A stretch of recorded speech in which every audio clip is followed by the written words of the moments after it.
Pernahkah kalian membayangkan sebuah dunia di mana sepertiga hingga separuh populasi Eropa lenyap hanya dalam waktu beberapa tahun? Ini bukan fiksi ilmiah. Ini adalah kenyataan mengerikan yang terjadi pada abad ke-14 kali ini. Kita akan melakukan perjalanan kembali ke masa lalu untuk mengungkap salah satu babak paling kelam dalam sejarah manusia, wabah hitam atau The Black Death. Kisah ini dimulai pada tahun ke-1347, kapal-kapal dagang dari Genoa, Italia, pulang dari pelabuhan Cava di Laut Hitam. Namun, mereka tidak hanya membawa sutra dan rempah-rempah. Tanpa mereka sadari, mereka membawa penumpang gelap yang akan mengubah wajah dunia selamanya. Penumpang itu adalah bakteri mematikan bernama Yersinia pescis. Begitu kapal-kapal itu merapat di Sisilia, Italia, malapetaka pun dimulai. Para pelaut yang sakit parah, dengan benjolan hitam aneh di ketiak dan pangkal paha, mereka meninggal dengan cepat. Penyakit ini menyebar seperti api. Dari pelabuhan, wabah ini merayap ke kota dan desa-desa dari Italia ke Prancis, Spanyol, Inggris, Jerman, Skandinavia, hingga ke seluruh pelosok Eropa. Dalam kurun waktu kurang dari 5 tahun, dari tahun 1347 hingga 1351, benua itu bertekuk lutut. Jadi, apa sebenarnya penyebab kengerian ini? Seperti yang saya sebutkan tadi, biang keladinya adalah bakteri Yersinia pescis. Bakteri ini hidup di dalam kutu yang menumpang pada tikus hitam. Tikus-tikus ini adalah penumpang setia di kapal dagang dan gerobak pedagang, menyebar kemanapun manusia pergi. Ketika kutu yang terinfeksi menggigit manusia, bakteri itu masuk ke aliran darah. Namun, ada bentuk lain yang lebih mengerikan. Ketika infeksi mencapai paru-paru, penyakit ini menjadi wabah pneumonia yang bisa menyebar dari orang ke orang hanya melalui batuk atau bahkan napas. Inilah yang membuatnya menyebar begitu cepat dan tak terkendali. Orang bisa sehat di pagi hari dan meninggal dunia pada malam harinya.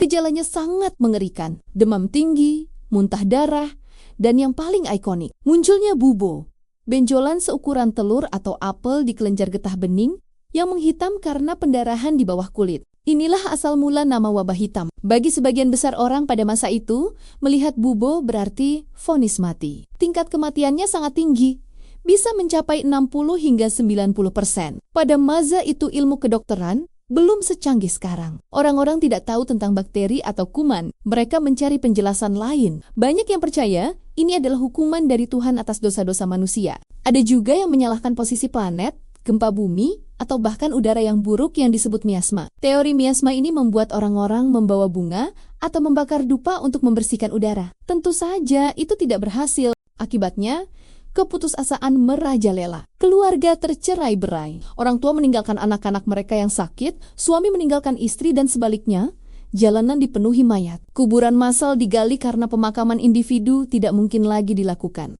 Desa-desa menjadi kota hantu, ditinggalkan oleh penghuninya yang melarikan diri atau meninggal dunia. Suasananya benar-benar seperti kiamat. Lalu, berapa banyak korban jiwa dari pandemi kolosal ini? Angka pastinya sulit didapat, karena pencatatan di abad ke-14 tidaklah akurat. Namun, para sejarawan memperkirakan bahwa wabah hitam memusnahkan antara 75 hingga 200 juta orang di seluruh Eurasia dan Afrika Utara. Khususnya di Eropa saja, diperkirakan 30% hingga 60% populasinya tewas. Bayangkan, dari setiap 10 orang yang Anda kenal, 4 atau 5 diantaranya tiada. Itu adalah skala kehancuran yang tak terbayangkan. Namun, seperti badai yang paling dahsyat sekalipun, wabah hitam akhirnya mereda.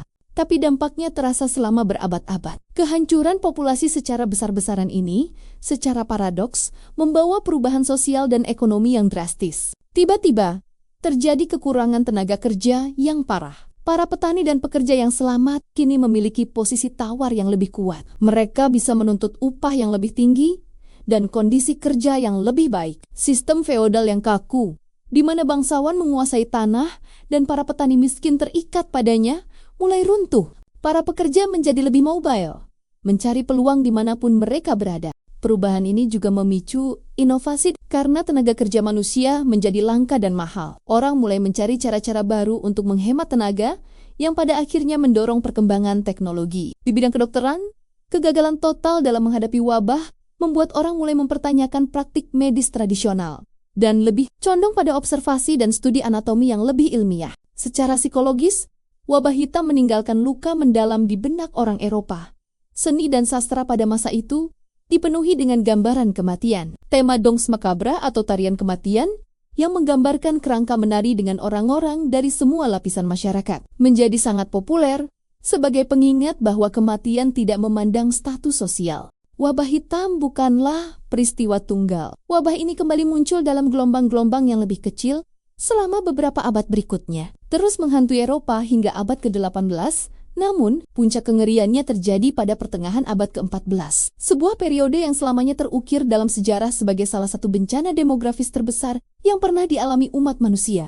Kisah wabah hitam adalah pengingat yang kuat tentang betapa rentannya peradaban kita terhadap penyakit dan bagaimana sebuah mikroorganisme kecil dapat merombak tatanan dunia. Ini juga menunjukkan ketahanan luar biasa dari umat manusia untuk bangkit kembali dari tragedi, beradaptasi, dan membangun kembali dunia yang baru dari puing-puing masa lalu. Terima kasih banyak sudah menonton video ini sampai selesai. Semoga cerita kelam dari masa lalu ini bisa memberikan kita pelajaran berharga. Jika kalian suka dengan konten seperti ini, jangan lupa untuk tekan tombol like, bagikan ke teman-teman kalian, dan yang paling penting, subscribe channel ini agar tidak ketinggalan video-video menarik lainnya. Sampai jumpa di video berikutnya.